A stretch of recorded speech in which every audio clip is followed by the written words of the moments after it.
Welcome back, friends. It's been several months since we got a video put out, but we are back with another one. And in this video, Katie talks about her experiences in the NICU with Finn and a few things that happened while they were there. Please like and subscribe so that you can see any future videos that we put out, and we appreciate you taking the time to listen to our story. We hope that hearing our experiences might give you some comfort or peace with your own experiences.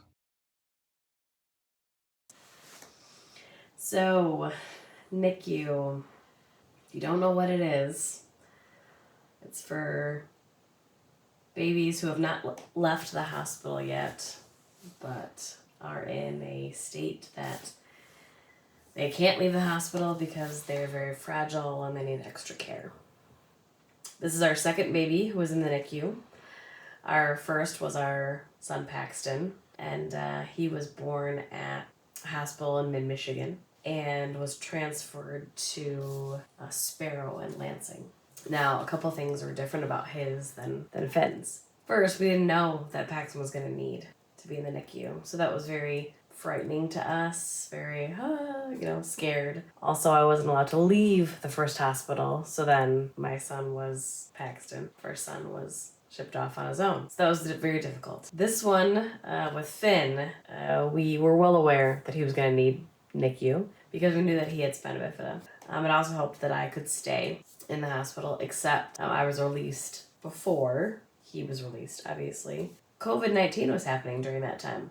Just starting. It was April of 2020. That was hard because there are a lot of horror stories. A lot of people weren't even able to see their wife or see their child born or whatever. So luckily we were able to both go in. Mark was able to be there with me through the C-section. It was a scheduled C-section. Mark stayed with me until I was released. Mark went down to the NICU kind of while I was recovering. After both of my births, I've been very down afterward. I was very depressed, kind of this isn't how I really wanted birth to go. And the first one, I was everything went wrong. I didn't naturally give birth, and now my baby's not even with me. And then with Finn, I knew it was going to happen, but it was also and now we have all these unknowns, and it's super scary, and how long are we in the NICU, and all this stuff, right? Mark was allowed to stay with me and visit Finn and helped me visit Finn until I was just discharged. And then after that, we had to pick one parent to go.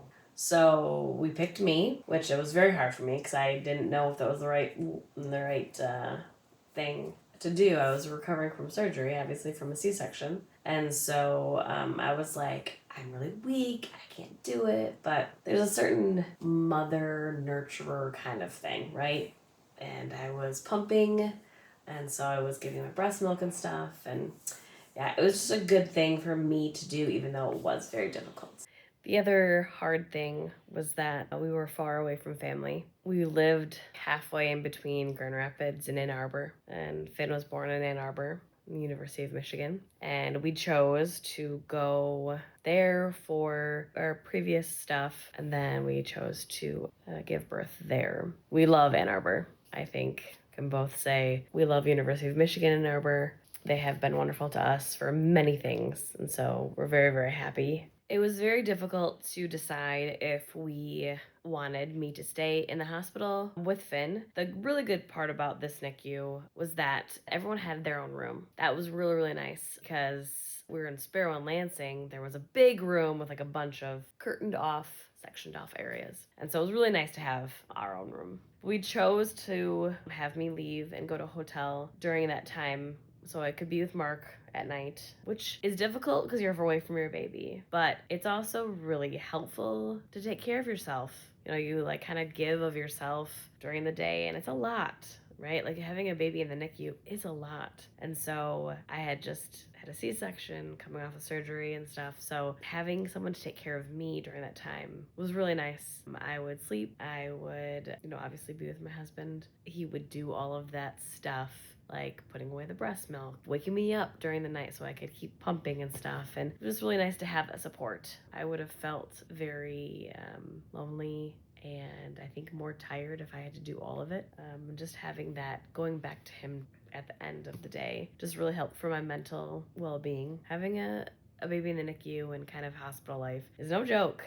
It's no joke. You need to be doing certain things to kind of keep your wits about you and be okay. So I'm very thankful for the support that I had. Our family was far away, so we couldn't get support from them. But obviously, technology is amazing, so you can kind of talk and FaceTime and stuff. Having my husband there was really great. And because it was during COVID-19 and we were both off, so none of us had to worry about work, which also was a blessing for sure, because I know a lot of people have to worry about work. And also, our NICU stay wasn't very long. So that was also helpful. Very surprising. We thought it was going to be a lot longer, but it wasn't very long, so that helped. I failed at breastfeeding. And that's a terrible thing to say because really fed is best, right? So failing is a negative word to say and that probably shouldn't be used, but it never really caught on. I struggled. There was no latch and I worked and I got very down mentally. So that never worked out. But I did pump, and that was a lot of work and very difficult, and not a huge fan of it, but I did. I know however people can feed it best is great, but I know that, especially at the beginning, it just helps to have some breast milk if you can do it. There's a lot of good nutrients and stuff. So I did start pumping for my first and my second, for Finn as well, especially because with all of his other issues, I didn't want there to be another thing that we had to worry about was that maybe he didn't get the right nutrients or whatever. There was a lot of pumping during the day, obviously like every 2 hours, which during those times you're doing a bunch of stuff, getting that ready and then trying to talk to him and have physical contact and trying to figure out life and all that stuff. So it's a lot. That was a big portion of my day. Also a big portion of my day was talking to him. I know that him hearing our voice was very important and any physical contact that we could do.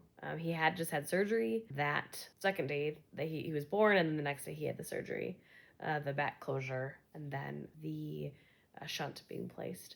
So I couldn't do much, but I definitely did as much physical contact as possible. And then as soon as I was able to pick him up, then it was as much physical contact as possible, which, is very important for babies, especially. So talking to your baby and physical contact, I would highly recommend.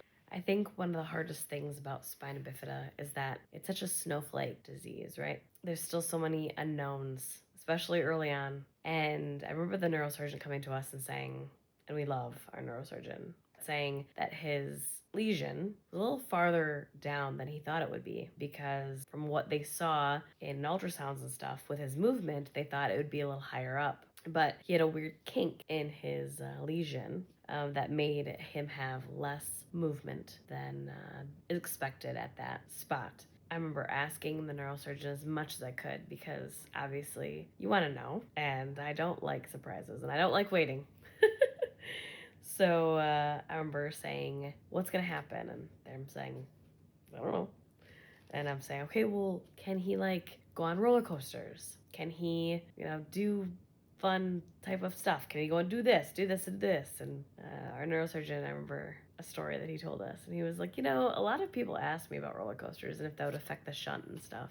And he's like, you know what? I programmed the shunt a bunch of different ways, put them all over my body. So I did a bunch of shunts all over my body, programmed different ways. And I rode a roller coaster to see how it would affect the shunts. And he's like, and it didn't really affect it. And so then I said to people, I think you're fine. I think just go, do it. He's a big proponent of doing as much as you can. He's very adventurous. So it was very cool to hear him talk that way, to not talk about can'ts, but of, sure, why not? Try it out. Why, you don't know what your kid can do until you try. And so it was a different way. I was thinking of all the things that our family wouldn't be able to do and all the things he can't do. It was just a very different way of looking at it, and I really appreciated that way, that optimism. The other thing that he said was, is he an only child? And I said, no, he has an older brother. He's like, oh, good. So he's not going to be coddled at all. His older brother's going to beat him up. No big deal. Okay, that's good because it can be very easy to coddle kids with special needs and stuff, and he definitely needs someone to challenge him, to toughen him up. I was like, okay. Just a very different, good way, I think, to look at it. That just because he can't walk, he's in a wheelchair, he has a shunt, all these things, doesn't mean he can't have normal experiences and be a younger brother to an older brother. So it was very cool. I liked having that outlook. So we had a day where Mark could come into the NICU. It was training day because obviously there's a lot of things that we had to figure out to take him home. We were told that at day 8 we could take him home, so that was very exciting. Definitely didn't expect that at all. Funny thing was that our firstborn also got to go home on day 8, so kind of a funny little thing there.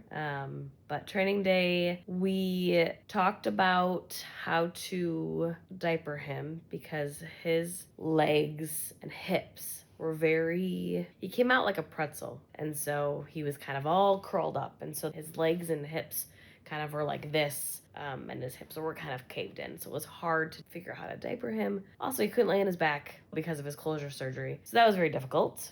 Also, we had to learn how to cath him, so we had to learn all of these things, and then they were like, all right, so do these stretches with his legs and with his feet. Learning all that stuff was very intimidating, scary, but it was wonderful to have them allow my husband to come into to figure that out and do it together. Then we also were like, well, how are we going to bring him home? He can't go in a car seat because he can't be on his back. Well, they have this great thing called a car bed where he had to be on his stomach, and it was kind of funny because he couldn't lay down totally because of his hips and his legs.